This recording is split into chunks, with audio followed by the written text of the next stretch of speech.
Super recently, there was a comment in my YouTube videos somewhere of someone making a suggestion that I start generating or think of generating some more what is referred to as evergreen content. And while I have done that kind of stuff in the past, I kind of got away from that and was just kind of doing news updates.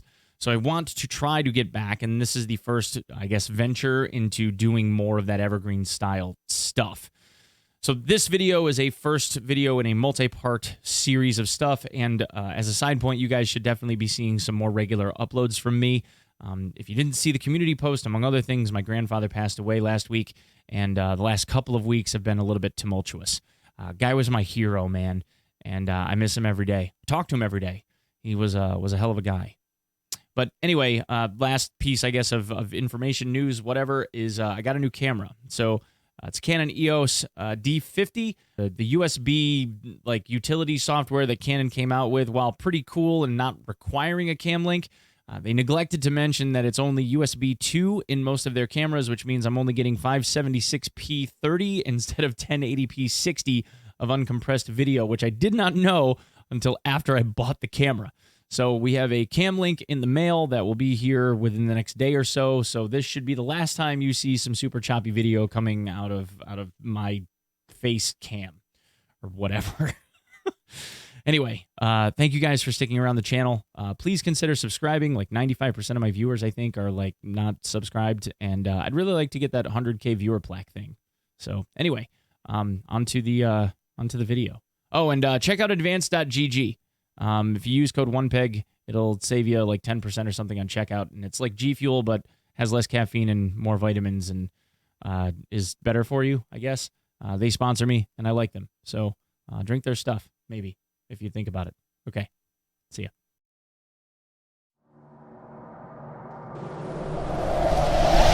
Tarkov. It's a difficult game. Streamers like Landmark, Pestily, Willers, arguably three of the absolute best players to have ever played the game in terms of their map knowledge, game sense, and control, would tell you that Tarkov is a difficult game for somebody that's trying to learn it. Early on in Tarkov, no matter who the players are or were, no matter what accredited and acclaimed FPS background they might have come from, no matter the level of experience that they possess, they lose. They lose big and they lose often.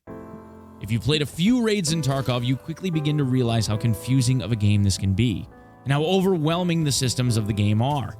So this is a list of the 10 most common mistakes that I see new players making in Tarkov and what you guys could do to remedy them. So for the many of you that are new to me and my channel, hi, my name is Onepeg. I'm considered a veteran of the Tarkov community, and I'm a gamer dad and a meme lord, but whatever.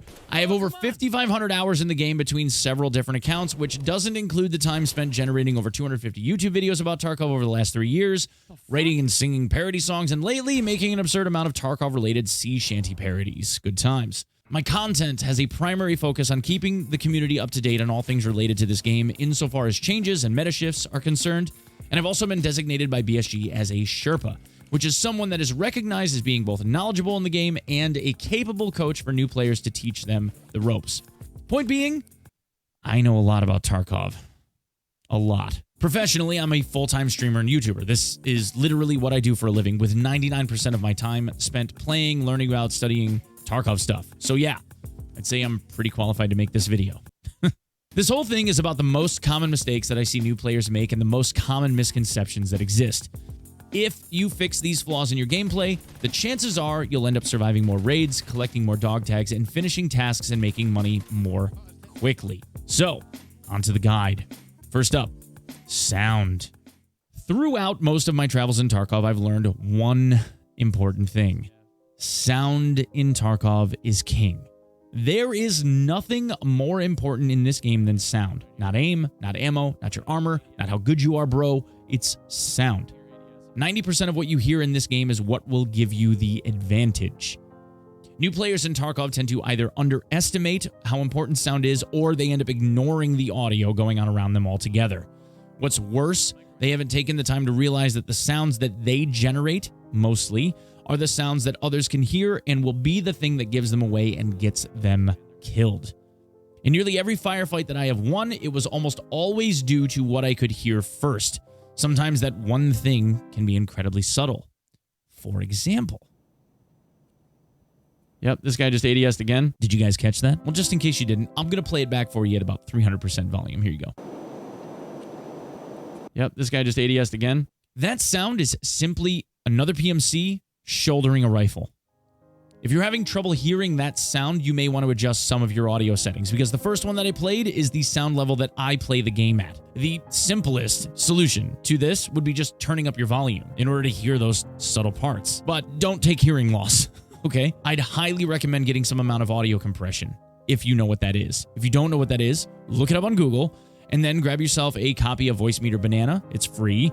And work on turning on compression through that. That is, of course, if you don't feel like spending cash on a more professional level solution, but I'm going to leave that up to you and your wallet. Over time, you'll develop the ability to gauge distance to your target in addition to direction. Tarkov audio, disclaimer, disclaimer, disclaimer, is far from perfect, and it has a ton of flaws, but the vast majority of the time, you can use what you hear to your advantage. Pay attention to the sound. Everything you hear usually matters. Number 2, there are 2 types of gamers, those that push and those that don't. In both cases, doing one or the other of these at all times can be the wrong move. Most new players will try coming out guns blazing for the first raid or 2 and get completely dominated by either AI or other players, and then suddenly become incredibly cautious, slowly moving, creeping along from place to place. This is what I refer to as letting it happen. What? How? In every engagement, aside from the obvious, which is dying, you have 4 options. You can push, you can flank, you can retreat, or you can hold. All too often, when in a firefight, new players tend to be much more reactive. They wait for their opponent to make a move and then react accordingly. In almost every circumstance, this ends with the reactive player dying. The reason why is simply due to who controls the tempo. During engagements with other players, what you want to be doing is to control the flow of battle. You throw a grenade and set the other player moving. You disengage, pull a long flanking maneuver. You lay down some suppressing fire while changing positions. You want to try to always have your opponent on their back foot, having to adjust themselves to what you're doing to and around them, not the other way around. In a reactive situation, you're waiting for something to happen to you, and you're waiting for the player controlling that tempo of the fight to make a mistake. However, for those of you newer to Tarkov especially, the game's netcode is written in a way where the player that's trying to control tempo usually has a bit of a netcode advantage to boot, because they're the ones usually on the move. The player moving, the player being the aggressor, usually wins due to some favorable PvP netcode. So try your best to control the tempo and make that work to your advantage. And the more time that you spend in these situations, the more time that you spend raiding, the more time that you spend getting into these types of firefights, the faster your map knowledge and game sense will become. Third is one that I see constantly. A newer player is involved in a firefight with teammates or solo and ends up beating another solo, duo, trio, etc. Either almost immediately after or somewhat less than like a 10 count, the winning party in the engagement runs up to the dead guys to start looting. Then either a third party or the last remaining member of the original losing squad that didn't die yet ends up taking out the looters that thought they had won.